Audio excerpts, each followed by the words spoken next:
Jharkhand high court ने एक ऐतिहासिक फैसले में साफ कहा है कि एक बार जब किसी व्यक्ति की शादी स्पेशल मैरिज एक्ट के तहत हो जाती है तो उस पर कोई व्यक्तिगत या धार्मिक कानून लागू नहीं होता।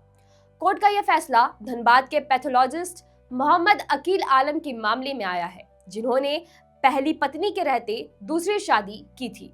कोर्ट ने उनकी अपील खारिज करते हुए कहा, स्पेशल मैरिज एक्ट के तहत शादी करने वाला व्यक्ति इस्लामी या किसी निजी कानून का हवाला देकर दूसरी शादी नहीं कर सकता। धनबाद के अकील आलम ने 4 अगस्त 2015 को स्पेशल मैरिज एक्ट के तहत शादी की थी। कुछ ही महीनों बाद 10 अक्टूबर 2015 को उनकी पत्नी घर छोड़कर देवघर चली गई।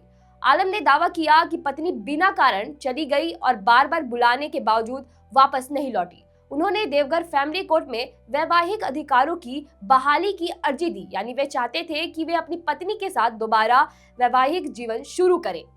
पत्नी ने जवाब में बताया कि अकील आलम पहले से शादीशुदा थे और उनकी पहली पत्नी से 2 बेटियां हैं। उसने आरोप लगाया कि अकील ने उसके पिता पर संपत्ति अपने नाम कराने का दबाव बनाया और जब मना किया गया तो उसके साथ मारपीट की गई। सुनवाई में अकील ने खुद स्वीकार किया कि उनकी पहली पत्नी जीवित है।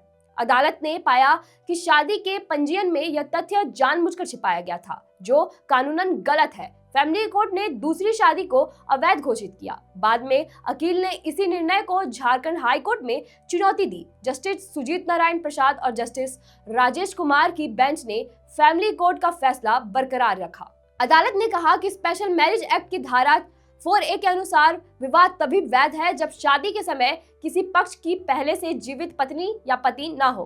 कोर्ट ने यह भी स्पष्ट किया कि यह अधिनियम नॉन ऑब्स्टेंट क्लोज के तहत बनाया गया है, यानी यह किसी भी अन्य निजी या धार्मिक कानून से ऊपर है। यानी अगर कोई व्यक्ति इस कानून के तहत शादी करता है तो वह फिर अपने धर्म या पर्सनल लॉ जैसे मुस्लिम पर्सनल लॉ का सहारा लेकर दूसरी शादी नहीं कर सकता। इस फैसले के जरिए झारखंड हाई कोर्ट ने कानून की स्पष्टता दिखाई है, बल्कि यह भी संदेश दिया है कि धर्मनिरपेक्ष देश में जब आप एक सार्वभौमिक नागरिक कानून के तहत विवाह करते हैं तो आपको उस कानून का पालन करना होगा।